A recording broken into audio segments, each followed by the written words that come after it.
El Monte de las Ánimas. La noche de difuntos me despertó a no sé qué hora, el doble de las campanas. Su tañido monótono y eterno me trajo a las mientes esta tradición que oí hace poco en Soria. Intenté dormir de nuevo. Imposible. Una vez aguijoneada, la imaginación es un caballo que se desboca y al que no sirve tirarle de la rienda. Por pasar el rato, me decidí a escribirla, como en efecto lo hice. A las 12 de la mañana, después de almorzar bien y con un cigarrillo en la boca, no le hará mucho efecto a los lectores de El Contemporáneo. Yo la oí en el mismo lugar en que acaeció, y la he escrito volviendo algunas veces la cabeza con miedo, cuando sentía crujir los cristales de mi balcón, estremecidos por el aire frío de la noche. Sea de ella lo que quiera, allá va, como el caballo de copas. Atad los perros, haced la señal con las trompas para que se reúnan los cazadores y demos la vuelta a la ciudad. La noche se acerca, es día de todos los santos y estamos en el Monte de las Ánimas. ¿Tan pronto? A ser otro día, no dejará yo de concluir con ese rebaño de lobos que las nieves del Moncayo han arrojado de sus madrigueras, pero hoy es imposible. Dentro de poco, sonará la oración en los templarios y las ánimas de los difuntos comenzarán a tañer su campana en la capilla del monte. En esa capilla ruinosa, va, ¿quieres asustarme? No, hermosa prima, tú ignoras cuánto sucede en este país, porque aún no hace un año que has venido a él desde muy lejos. Refrena tu yegua, yo también pondré la mía al paso, y mientras dure el camino, te contaré esa historia. Los pajes se reunieron en alegres y bulliciosos grupos. Los condes de Borges y de Alcudiel montaron en sus magníficos caballos, y todos juntos siguieron a sus hijos, Beatriz y Alonso, que precedían la comitiva a bastante distancia. Mientras duraba el camino, Alonso narró en estos términos la prometida historia. Ese monte que hoy llaman de las Ánimas pertenecía a los templarios, cuyo convento ves allí, a la margen del río. Los templarios eran guerreros y religiosos a la vez. Conquistada Soria a los árabes, el rey los hizo venir de lejanas tierras para defender la ciudad por la parte del puente, haciendo en ello notable agravio a sus nobles de Castilla, que así hubieran solo sabido defenderla como solos la conquistaron. Entre los caballeros de la nueva y poderosa orden y los hidalgos de la ciudad, fermentó por algunos años y estalló al fin un odio profundo. Los primeros tenían acotado ese monte, donde reservaban casa abundante para satisfacer sus necesidades y contribuir a sus placeres. Los segundos determinaron organizar una gran batida en el coto, a pesar de las severas prohibiciones de los clérigos con espuelas, como llamaban a sus enemigos. Cundió la voz del reto, y nada fue parte a detener a los unos en su manía de cazar y a los otros en su empeño de estorbarlo. La proyectada expedición se llevó a cabo. No se acordaron de ellas las fieras, antes la tendrían presente tantas madres como arrastraron sendos lutos por sus hijos. Aquello no fue una cacería, fue una batalla espantosa. El monte quedó sembrado de cadáveres. Los lobos, a quienes se quiso exterminar, tuvieron un sangriento festín. Por último, intervino la autoridad del rey. El monte, maldita ocasión de tantas desgracias, se declaró abandonado, y la capilla de los religiosos, situada en el mismo monte y en cuyo atrio se enterraron juntos amigos y enemigos, comenzó a arruinarse. Desde entonces, dice que cuando llega la noche de difuntos, se oye doblar solo la campana de la capilla, y que las ánimas de los muertos, envueltas en jirones de sus sudarios, corren como en una cacería fantástica por entre las breñas y los zarzales. Los ciervos braman espantados, los lobos aúllan, las culebras dan horrorosos silbidos, y al otro día se han visto impresas en la nieve las huellas de los descarnados pies de los esqueletos. Por eso en Soria lo llamamos el Monte de las Ánimas, y por eso he querido salir de él antes que cierre la noche. La relación de Alonso concluyó justamente cuando los dos jóvenes llegaban al extremo del puente que da paso a la ciudad por aquel lado. Allí esperaron al resto de la comitiva, la cual, después de incorporársele los dos jinetes, se perdió por entre las estrechas y oscuras calles de Soria. Los servidores acababan de levantar los manteles. La alta chimenea gótica del palacio de los condes de Alcudiel despedía un vivo resplandor, iluminando algunos grupos de damas y caballeros que alrededor de la lumbre conversaban familiarmente. y el viento azotaba los emplumados vidrios de las ojivas del salón. Solas dos personas parecían ajenas a la conversación general, Beatriz y Alonso. Beatriz seguía con los ojos y absorta en un vago pensamiento los caprichos de la llama. Alonso miraba el reflejo de la hoguera chispear en las azules pupilas de Beatriz. Ambos guardaban hacía rato un profundo silencio. Las dueñas se referían, a propósito de la noche de difuntos, cuentos temerosos, en que los espectros y los aparecidos representaban el principal papel, y las campanas de las iglesias de Soria doblaban a lo lejos con un tañido monótono y triste. «Hermosa prima», exclamó al fin Alonso, rompiendo el largo silencio en que se encontraban. «Pronto vamos a separarnos, tal vez para siempre. Las áridas llanuras de Castilla, sus costumbres toscas y guerreras, sus hábitos sencillos y patriarcales, sé que no te gustan. Te he oído suspirar varias veces, acaso por algún galán de tu lejano señorío». Beatriz hizo un gesto de fría indiferencia. Todo un carácter de mujer se reveló en aquella desdeñosa contracción de sus delgados labios. «Tal vez por la pompa de la corte francesa, donde hasta aquí has vivido», se apresuró a añadir el joven. «De un modo o de otro, presiento que no tardaré en perderte. Al separarnos, quisiera que llevases una memoria mía. ¿Te acuerdas cuando fuimos al templo a dar gracias a Dios por haberte devuelto la salud que viniste a buscar a esta tierra? El joyel que sujetaba la pluma de mi gorra cautivó tu atención. Qué hermoso estaría sujetando un velo sobre tu oscura cabellera. Ya ha prendido el de una desposada. Mi padre se lo regaló a la que me dio el ser, y ella lo llevó al altar. ¿Lo quieres?» «No sé en el tuyo», contestó la hermosa, «pero en mi país, una prenda recibida compromete una voluntad. Solo en un día de ceremonia debe aceptarse un presente de manos de un deudo, que aún puede ir a Roma sin volver con las manos vacías». El acento helado con que Beatriz pronunció estas palabras turbó un momento al joven que, después de serenarse, dijo con tristeza: «Lo sé, prima, pero hoy se celebran todos los santos, y el tuyo entre todos, hoy, es día de ceremonias y presentes. ¿Quieres aceptar el mío?» Beatriz se mordió ligeramente los labios y extendió la mano para tomar la joya, sin añadir una palabra.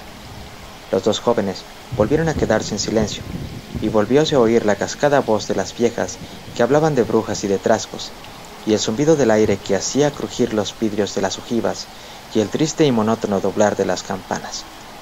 Al cabo de algunos minutos, el interrumpido diálogo tornó a anudarse de este modo: «Y antes que concluya el día de todos los santos, en que así como el tuyo se celebra el mío, y puedes, sin atar tu voluntad, dejarme un recuerdo, ¿no lo harás?», dijo él, clavando una mirada en la de su prima, que brilló como un relámpago, iluminada por un pensamiento diabólico. «¿Por qué no?», exclamó ella, llevándose la mano al hombro derecho, como para buscar alguna cosa entre los pliegues de su ancha manga de terciopelo bordado de oro. Después, con una infantil expresión de sentimiento, añadió: «¿Te acuerdas de la banda azul que llevé hoy a la cacería y que, por no sé qué emblema de su color, me dijiste que era la divisa de tu alma?» «Sí, pues se ha perdido. Se ha perdido, y pensaba dejártela como un recuerdo». «¿Se ha perdido? ¿Y dónde?», preguntó Alonso, incorporándose de su asiento, y con una indescriptible expresión de temor y esperanza. «No sé, en el monte, acaso». «En el monte de las ánimas», murmuró, palideciendo y dejándose caer sobre el sitial. «En el monte de las ánimas». Luego prosiguió, con voz entrecortada y sorda: «Tú lo sabes, porque lo habrás oído 1000 veces. En la ciudad, en toda Castilla, me llaman el rey de los cazadores. No habiendo aún podido probar mis fuerzas en los combates, como mis ascendientes, he llevado a esa diversión, imagen de guerra, todos los bríos de mi juventud, todo el ardor hereditario de mi raza. La alfombra que pisan tus pies son despojos de fieras que he muerto por mi mano. Yo conozco sus guaridas y sus costumbres. Yo he combatido con ellas de día y de noche, a pie y a caballo, solo y en batida, y nadie dirá que me ha visto huir del peligro en ninguna ocasión. Otra noche volaría por esa banda, y volaría gozoso como a una fiesta, y, sin embargo, esta noche, aquí ocultártelo. Tengo miedo, ¿oyes? Las campanas doblan. La oración ha sonado en San Juan del Duero. Las ánimas del monte comenzarán ahora a levantar sus amarillentos cráneos entre las malezas que cubren sus fosas. Las ánimas, cuya sola vista puede helar de horror la sangre del más valiente, tornar sus cabellos blancos o arrebatarle en el torbellino de su fantástica carrera como una hoja que arrastra el viento sin que se sepa a dónde. Mientras el joven hablaba, una sonrisa imperceptible se dibujó en los labios de Beatriz, que, cuando hubo concluido, exclamó en un tono indiferente, y mientras atizaba el fuego del hogar, donde saltaba y crujía la leña, arrojando chispas de mil colores: «Oh, eso de ningún modo. ¡Qué locura! Ir ahora al monte por semejante friolera. Una noche tan oscura, noche de difuntos y cuajado el camino de lobos». Al decir esta última frase, la recargó de un modo tan especial que Alonso no pudo menos de comprender toda su amarga ironía. Movido como por un resorte, se puso de pie, se pasó la mano por la frente, como para arrancarse el miedo que estaba en su cabeza y no en su corazón, y con voz firme exclamó, dirigiéndose a la hermosa, que estaba aún inclinada sobre el hogar, entreteniéndose en revolver el fuego: «Adiós, Beatriz, adiós. Hasta pronto». «Alonso, Alonso», dijo ésta, volviéndose con rapidez, pero cuando quiso o aparentó querer detenerle, el joven había desaparecido. A los pocos minutos se oyó el rumor de un caballo que se alejaba al galope. La hermosa, con una radiante expresión de orgullo satisfecho que coloreó sus mejillas, prestó atento oído a aquel rumor que se debilitaba, que se perdía, que se desvaneció por último. Las viejas, en tanto, continuaban en sus cuentos de ánimas aparecidas. El aire zumbaba en los vidrios del balcón, y las campanas de la ciudad doblaban a lo lejos. Había pasado 1 hora, 2, 3. La medianoche estaba a punto de sonar, cuando Beatriz se retiró a su oratorio. Alonso no volvía y, a querer, en menos de 1 hora pudiera haberlo hecho. «Habrá tenido miedo», exclamó la joven, cerrando su libro de oraciones y encaminándose a su lecho, después de haber intentado inútilmente murmurar algunos de los rezos que la iglesia consagra en el día de difuntos a los que ya no existen. Después de haber apagado la lámpara y cruzado las dobles cortinas de seda, se durmió. Se durmió con un sueño inquieto, ligero, nervioso. Las 12 sonaron en el reloj del postigo. Beatriz oyó entre sueños las vibraciones de la campana, lentas, sordas, tristísimas, y entreabrió los ojos. Creía haber oído, a par de ellas, pronunciar su nombre, pero lejos, muy lejos, y por una voz ahogada y doliente. El viento gemía en los vidrios de la ventana. «Será el viento», dijo, y poniéndose la mano sobre el corazón, procuró tranquilizarse, pero su corazón latía cada vez con más violencia. Las puertas del alerce del oratorio habían crujido sobre sus goznes con un chirrido agudo, prolongado y estridente. Primero unas y luego las otras más cercanas. Todas las puertas que daban paso a su habitación iban sonando por su orden, esas con un ruido sordo y grave, aquellas con un lamento largo y crispador. Después, silencio, un silencio lleno de rumores extraños, el silencio de la medianoche, con un murmullo monótono de agua distante, lejanos ladridos de perros, voces confusas, palabras ininteligibles, ecos de pasos que van y vienen, crujir de ropas que se arrastran, suspiros que se ahogan, respiraciones fatigosas que casi se sienten, estremecimientos involuntarios que anuncian la presencia de algo que no se ve y que no obstante se nota su aproximación en la oscuridad. Beatriz, inmóvil, temblorosa, adelantó la cabeza fuera de las cortinas y escuchó un momento. Oía 1000 ruidos diversos.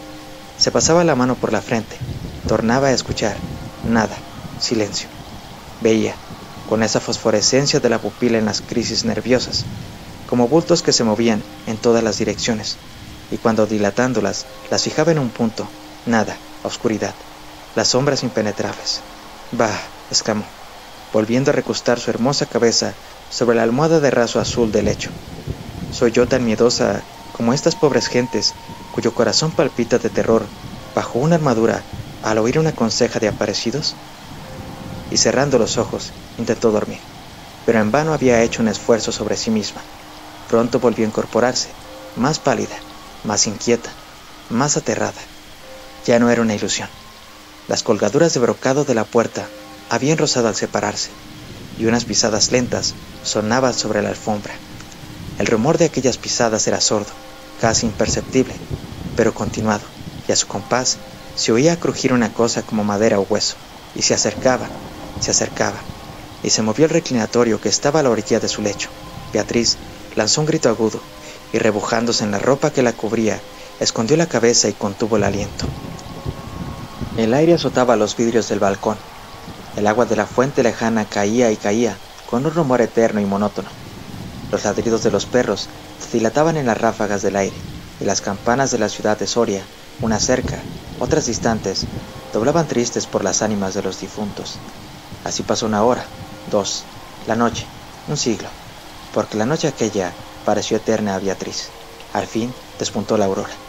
Vuelta de su temor, entreabrió los ojos a los primeros rayos de la luz. Después de una noche de insomnio y de terrores, es tan hermosa la luz clara y blanca del día. Separó las cortinas de seda del lecho, tendió una mirada serena a su alrededor, y ya se disponía a reírse de sus temores pasados, cuando de repente un sudor frío cubrió su cuerpo. Sus ojos se desencajaron, y una palidez mortal descoloró sus mejillas. Sobre el reclinatorio había visto, sangrienta y desgarrada, la banda azul que perdiera en el monte, la banda azul que fue a buscar a Alonso. Cuando sus servidores llegaron, despavoridos, a noticiarle la muerte del primogénito de Alcudiel, que a la mañana había aparecido devorado por los lobos, entre las malezas del monte de las ánimas, la encontraron inmóvil, crispada, asida con ambas manos a una de las columnas de ébano del lecho, desencajados los ojos, entreabierta la boca, blancos los labios, rígidos los miembros, muerta de horror. Dicen que después de acaecido este suceso, un cazador extraviado que pasó la noche de difuntos sin poder salir del monte de las ánimas, y que al otro día, antes de morir, pudo contar lo que viera, refirió cosas horribles. Entre otras, se asegura que vio a los esqueletos de los antiguos templarios y de los nobles de Soria, enterrados en el atrio de la capilla, levantarse al punto de la oración, con un estrépito horrible, y caballeros sobre osamentas de corceles, perseguir como una fiera a una mujer hermosa, pálida y desmelenada que, con los pies desnudos y sangrientos, y arrojando gritos de horror, daba vueltas alrededor de la tumba de Alonso. Fin.